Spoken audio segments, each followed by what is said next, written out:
माननीय अध्यक्ष महोदय, एक फिल्मी गाना है, गैरों पे करम अपनों पे सितम, ए जाने वफा ये जुल्म न कर ले तू अभी थोड़ा सा रहम, ए जाने वफा ये जुल्म न कर। अब इतने अच्छे मंत्री, सामाजिक न्याय विभाग के काबिल भी, पर इनके साथ भी न्याय नहीं। कैसा नजरअंदाज किया इनको। ये जो सामाजिक सुरक्षा की पेंशन राशि बढ़ाई ना, 500 और 700 पर चौकड़ी लगाई, 750 पर चौकड़ी लगाई और आगे 1000 रुपया किया, पर आपकी फोटो पर भी चौकड़ी लगा दी।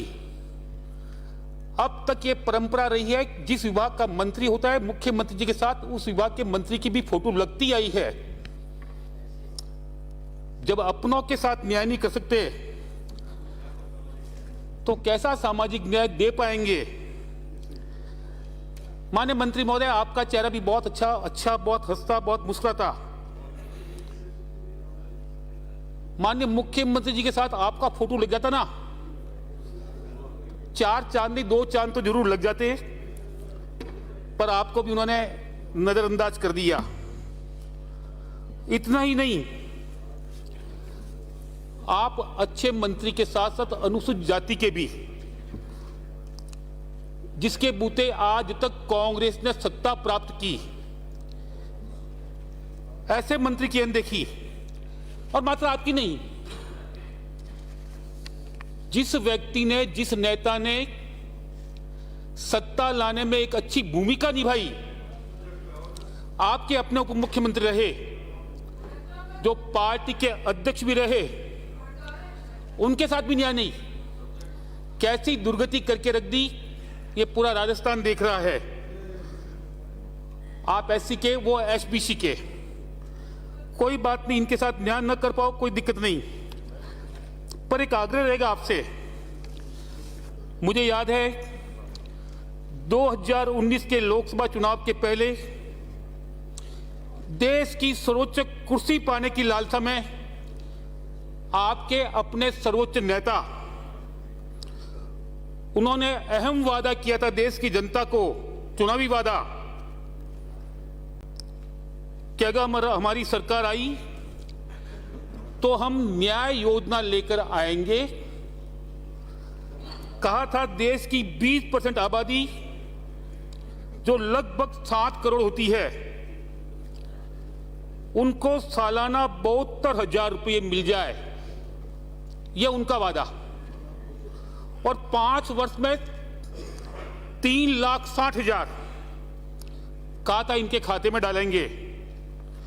और उन्होंने नारा भी दिया, गरीबी पर वार, रुपए 72,000,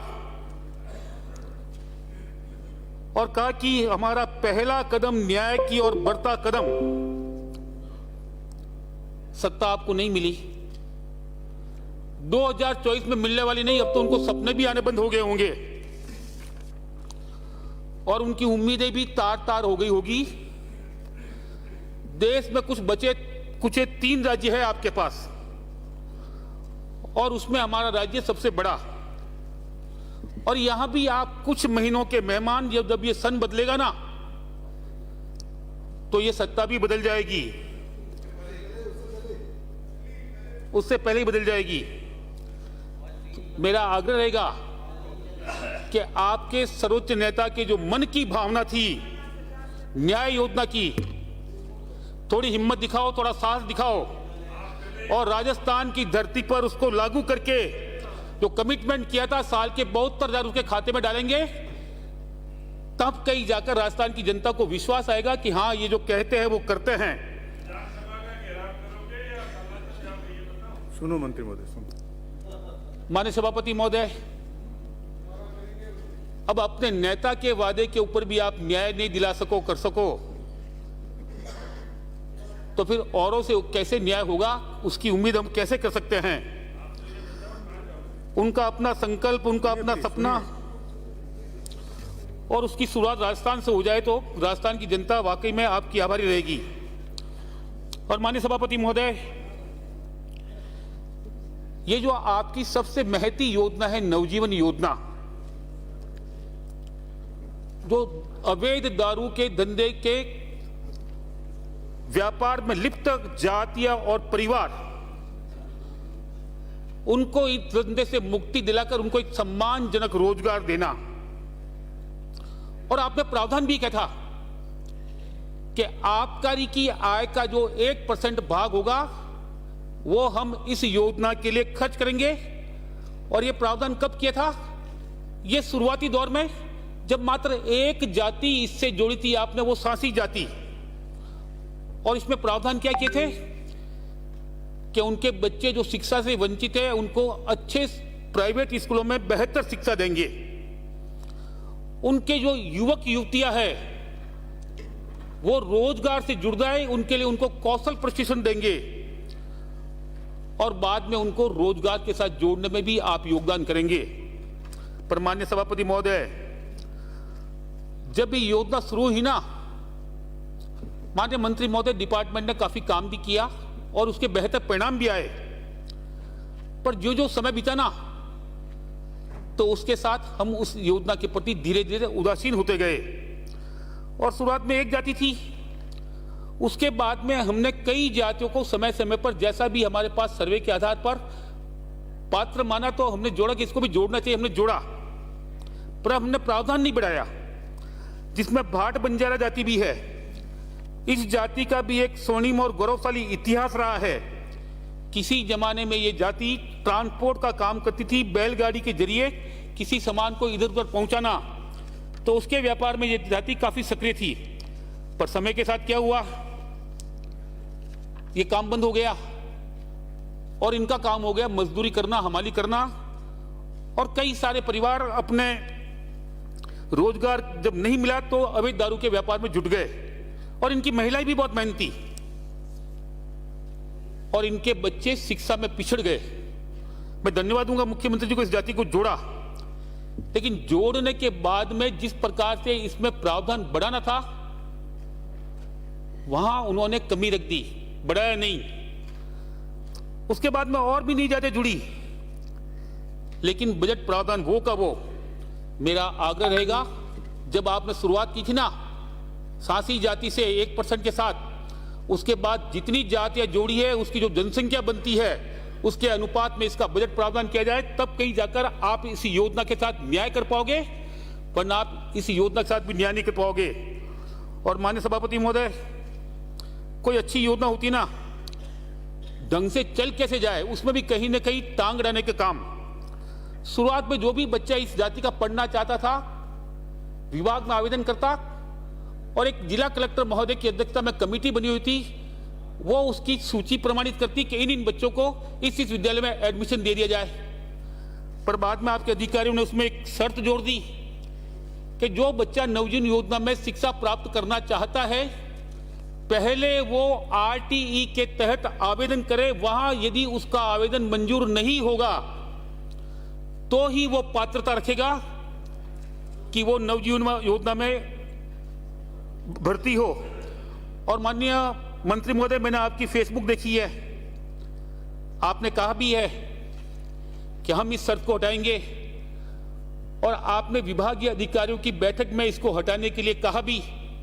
पर आपके कहने के बाद भी आपके साथ न्याय हो नहीं हो, और आपके अधिकारी आपको नहीं माने ना, आपकी बात नहीं माने ना, तो इधर मुख्यमंत्री जी आपकी बात नहीं मानते, आपकी अनदेखी करते, उधर आपके अधिकारी आपकी अनदेखी करते, फिर कहां का न्याय ये।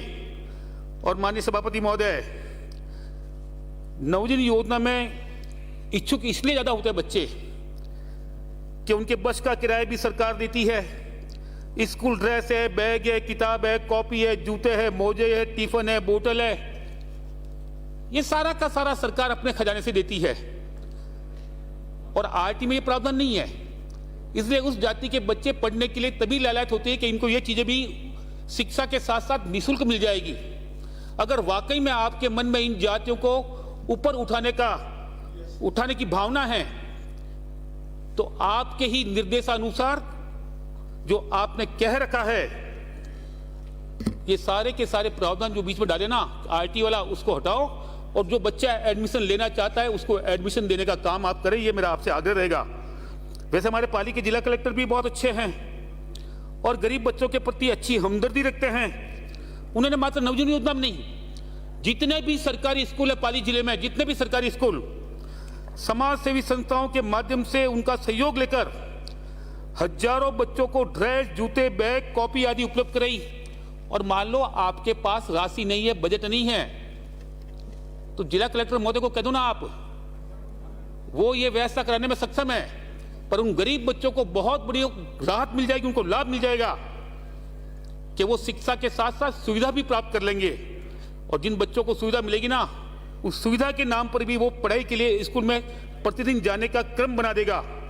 और माननीय सभापति महोदय, इस योजना में आपकी प्राथमिक शिक्षा, उच्च प्राथमिक शिक्षा तक का तो प्रावधान है। अब बच्चा 8वीं पढ़ गया, 9वीं से ऊपर पढ़ना चाहता है, कोई कौशल शिक्षा या तकनीकी शिक्षा प्राप्त करना चाहता है या कोई कॉलेज शिक्षा प्राप्त करना चाहता है, आप इतने एक्टिव हो, इतने सक्रिय हो, हर बात को आप समझते भी हो, उसकी गंभीरता से लेते भी हो। मात्र 8वीं तक पढ़ने से उसका जीवन स्तर नहीं बदल जाएगा, उसमें परिवर्तन नहीं आ जाएगा।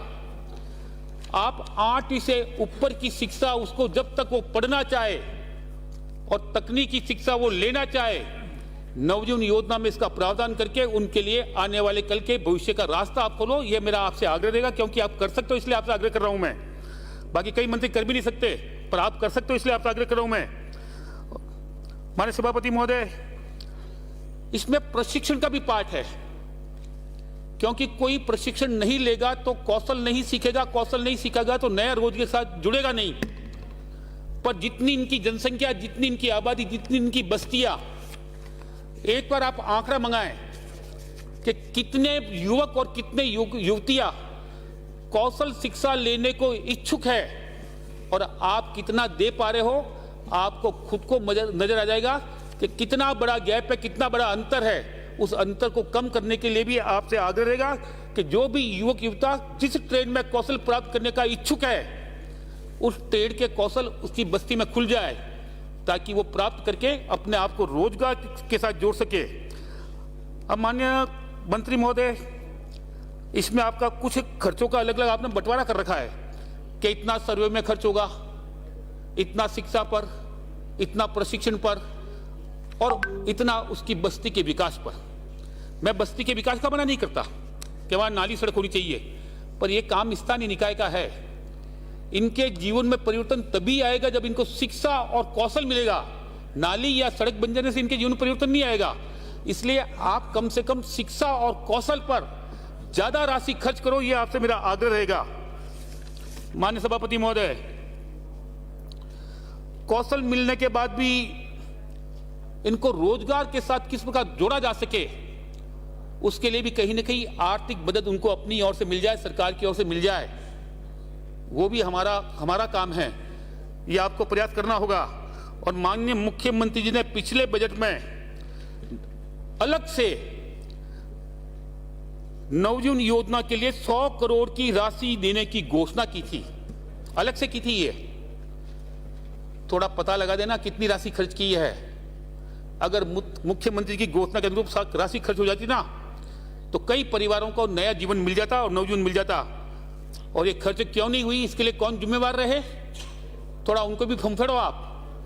जब मुख्यमंत्री जी घोषणा करते हैं उसके बाद भी काम नहीं हो पाता। और माननीय सभापति महोदय, ये जो जाति इससे जुड़ी हुई है, इसके अलावा भी बहुत सारी ऐसी जातियां हैं जिनके लिए सरकारों को कुछ न कुछ सोचना पड़ेगा, उनके लिए कुछ न कुछ करने की आवश्यकता है। साठिया जाति का नाम सुना होगा आपने। ये जाति देह व्यापार के जरिए, इनकी महिलाएं देह व्यापार के जरिए, शर्मनाक है हमारे लिए, कलंक के समाज के लिए ये कि ये काम इस युग में करना पड़ रहा है। अपने परिवार का पालन पोषण करती है, ये भी चाहते हैं कि हम सम्मानजनक जीवन जिए, पर कहीं सहारा नजर नहीं आता। ऐसे में सरकार को उनका सहारा बनना पड़ेगा और ये आपके जिम्मे आता है, आपके विभाग के जिम्मे आता है कि हम ऐसी जातियां जो देह व्यापार से जुड़कर अपने परिवार का रोजगार उत्पन्न करती है, उनको भी हम अच्छे और सम्मानजनक पैसे के साथ जोड़ें।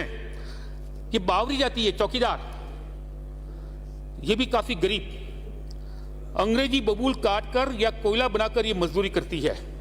गांव में इनकी आप दशा देखेंगे ना तो आपको खुद को महसूस हो जाएगा कि कहीं ना कहीं हमारी कमी रही है कि हमने इनके ऊपर नजर नहीं डाली, और आज भी ये किस प्रकार गरीबी का जीवन यापन कर रहे हैं, कितना अभाव में जी रहे हैं। और माननीय मंत्री महोदय, इनका इतिहास इतना गौरवशाली। भगवान राम जब वनवास में गए थे ना, तब इनको खेतों का और फसलों का सुरक्षा की जिम्मेवारी दी थी। जो भगवान राम के इतने प्रिय है ना, वो हमारे लिए प्रिय कैसे हो जाएं, उनके कैसे हम काम कर सकें, ये भी हमको करना होगा।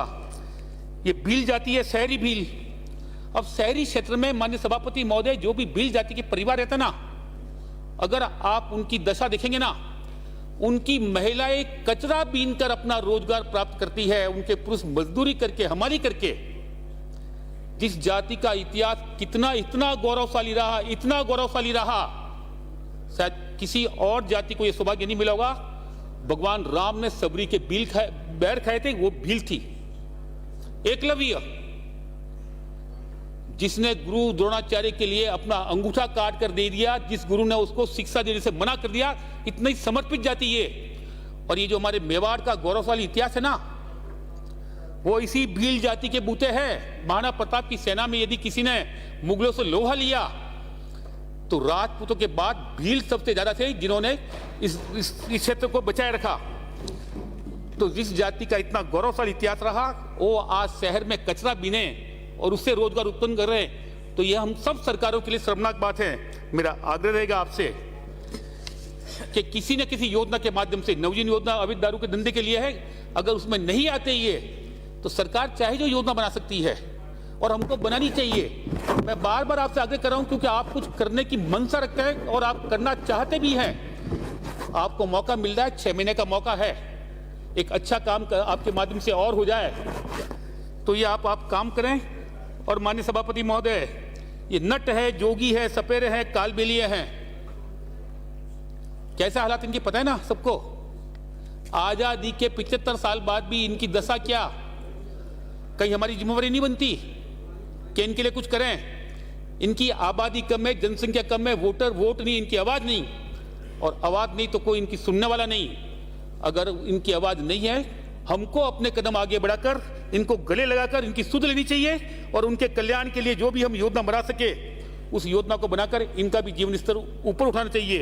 ये गाड़ीवाला व्यवहार है, ये भी आपके विभाग से जुड़े हुए प्रावधान भी है कि जिनके पास आवास या भूखंड नहीं है, सरकार उनको निःशुल्क भूखंड उपलब्ध कराएगी। और सरकार के पास जमीन की कमी नहीं है। जब कब्जे कर देते ना, तो ये तो बेचारे आप बहुत छोटे से भूखंड पर अपना मकान बना देंगे, और उनके रोजगार के लिए भी औजार के लिए राशि देने का प्रावधान आपके में है। तो एक बार इनकी भी आप हर जगह सूची बनवाओ कि किस किस शहर क्षेत्र में कितने कितने गाड़ोला लुहार परिवार रहते हैं, और यदि उनके पास मकान के लिए जमीन नहीं है तो उनको जमीन उपलब्ध कराओ। मकान के लिए राशि देने का प्रावधान है, वो राशि इनको दो, और साथ में रोजगार के लिए जो औजार देने का आपका अपना प्रावधान है, किस किस परिवार को आप रोजगार के लिए औजार दे सको, उस दिशा में भी आपको कहीं ना कहीं अपने विभाग के अधिकारी को निर्देश देना होगा, और इनकी शिक्षा और रोजगार के लिए भी विशेष प्रयास करना होगा। माननीय सभापति महोदय, एक माननीय मुख्यमंत्री जी की इसी काल की मुख्यमंत्री कन्यादान योजना, आइटम वही, पैकिंग नहीं।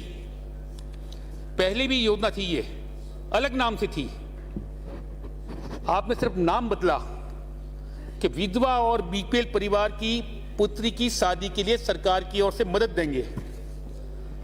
ये कोई नई योजना नहीं है, पहले भी आप दे रहे थे। कुछ राशि आपने हो सकता है समय के साथ उनसे बड़े ही हो, पर बड़ी चालाकी से आपने इसमें एक नया प्रावधान चिपका दिया। एससी, एसटी और माइनॉरिटी की बच्चियों को, विधवा की बच्चियों को, और विधवा की तुलना में 10,000 रुपए की अतिरिक्त राशि। एससी, एसटी का तो समझ में आता है, क्योंकि अधिकांश गरीब हैं और वर्षों तक उनका शोषण हुआ है, उनको अधिक मदद दें, इससे बढ़कर मदद दें, हम सब तैयार हैं।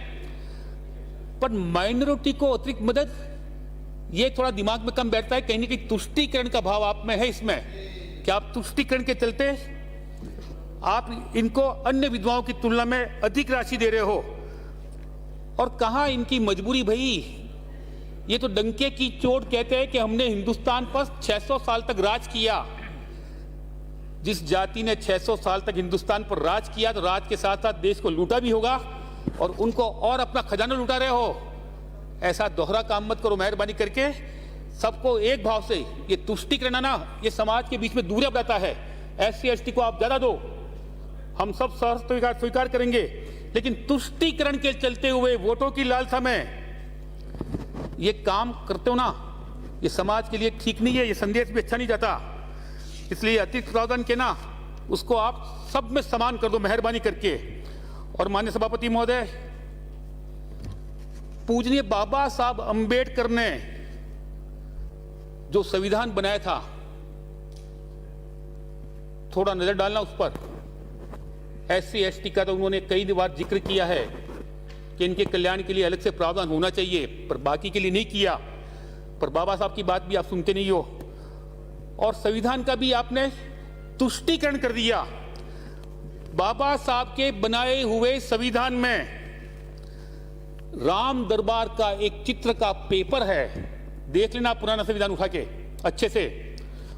और उसका मकसद क्या था कि हिंदुस्तान में राम राज्य की कल्पना, कि हम राम राज्य की स्थापना करेंगे। पर आपने तुष्टीकरण के चलते उस पेपर को भी है ना वर्षों तक छिपाए रखा। और राम राज्य का मतलब हर परिवार में खुशहाली, किसी परिवार में किसी प्रकार का कोई अभाव नहीं। हमने राम मंदिर बनाया, ये हमारा लक्ष्य नहीं। राम मंदिर हमारा प्रतीक है राम राज्य की ओर बढ़ने के लिए। इस राम मंदिर को प्रतीक मानकर आने वाले कल में देश में राम राज्य स्थापित करें, यह हमारा लक्ष्य है, यह हमारी भावना। और उसमें हम चाहते हैं हर ऐसा वर्ग जो अभाव से जीवन जी रहा है, उसके लिए सरकार कोई ना कोई योजना बनाकर उनका जीवन स्तर ऊपर उठाए। और एक चित्र और भी है भगवान श्री कृष्ण का, ये मूल संविधान में, बाबा साहब के बनाए हुए संविधान में, युद्ध भूमि में अर्जुन को गीता ज्ञान देते हुए।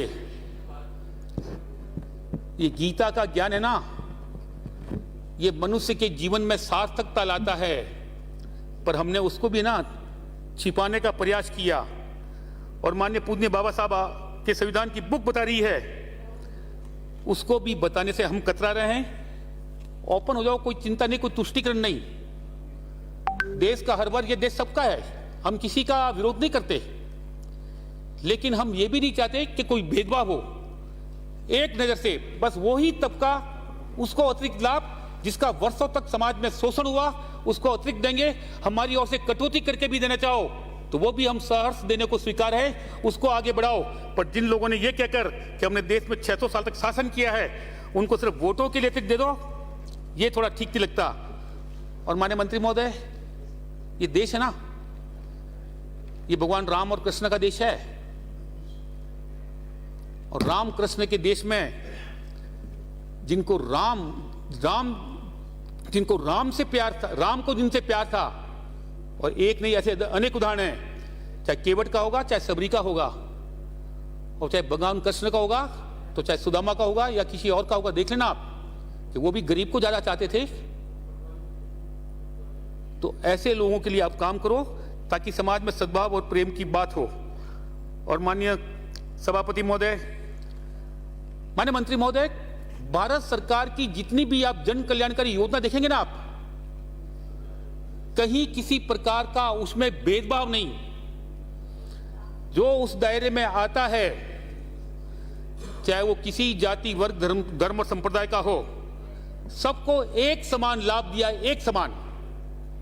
हम भी आपसे आग्रह करते हैं कि सबको एक समान लाभ देने का आप प्रयास करो ताकि सबका भला हो।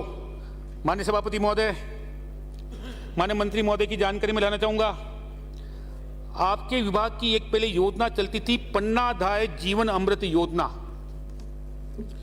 बीपीएल परिवार का मुखिया जिसकी उम्र 59 साल से कम है, अगर सामान्य परिस्थिति में उसकी मौत हो जाती है तो आपने ऐसे सारे परिवारों का बीमा करा कर रखा था। उस परिवार को 30,000 की आर्थिक सहायता दी जाती थी और दुर्घटना में मौत होती तो 70-75,000 की आर्थिक सहायता दी जाती थी। पर पिछले कुछ वर्षों में हमने इस योजना को बंद कर दिया। दुर्घटना वाला मैटर तो वैसे भी समाप्त हो गया। अगर किसी की दुर्घटना में मृत्यु होगी तो चिरंजीवी योजना के माध्यम से उसको अच्छी राशि मिल जाएगी, पर सामान्य परिस्थिति में मृत्यु होने पर जो 30,000 का प्रावधान था ना, उसको मेहरबानी करके आप वापस चालू करो, ताकि बीपीएल परिवार का अगर कोई व्यक्ति मर जाए तो उसके परिवार के जो बच्चे हैं ना, उनको कुछ समय के लिए कुछ राहत मिल जाए और उसका क्रियाक्रम भी ढंग से हो जाए। और माननीय सभापति महोदय, एक आपके विभाग की बहुत महती योजना है पालनहार योजना। जो विधवा की पुत्रियां हैं, विकलांग की जो विधवा के बच्चे हैं, विकलांग के बच्चे हैं या अनाथ बच्चे हैं, उनको प्रति माह सरकार की ओर से प्रति बालक 1,000 रुपये महीने का, बहुत अच्छी बात है, ये होना भी चाहिए। पर कुछ परिवार ऐसे जिनकी माता की मृत्यु हो गई और पिता विमंदित या लापता है, आपने प्रावधान किया उसमें कि माता की मृत्यु, पिता या तो विमंदित है या लापता है, तो उपखंड स्तर का अधिकारी इस बात का प्रमाण पत्र दे दे तो उसके बच्चों को भी इस योजना में लाभान्वित किया जाएगा। यह आपने प्रावधान किया। और अभी प्रशासन शहरों की और प्रशासन गांवों की ओर जो अभियान चलाना, आपके अपने अधिकारियों ने ऐसे परिवारों के कई आवेदन तैयार किए, पर उसमें प्रावधान क्या किया कि ये सारे आवेदन तैयार करके राज्य सरकार को भिजवाने पड़ेंगे। राज्य सरकार के स्तर पर ही स्वीकृति जारी होगी। ये सारे के सारे जो आवेदन है ना, वो राज्य सरकार के स्तर पर लंबित है। एक भी आवेदन यहां से स्वीकृत होकर उस विधवा के घर तक पहुंचा नहीं है या उस अनाथ के बच्चे तक पहुंचा नहीं है। जब आपकी अपनी योजना और आपकी खुद ने ना, आपकी फेसबुक पे देखा था मैंने, आपने कहा था इनको पैसा देंगे, तो जो भी आवेदन यहां आए हैं, आपके अधिकारियों को आप निर्देश दो कि तत्काल उनका निस्तारण करें। जब आपका प्रावधान है कि एसडीएम प्रमाणित कर देगा तो ऐसे सारे परिवार को देंगे, तो उसके बाद जांच की आवश्यकता भी नहीं है। और ये मुख्यालय तक बात पहुंचाना ही बंद करवा दो।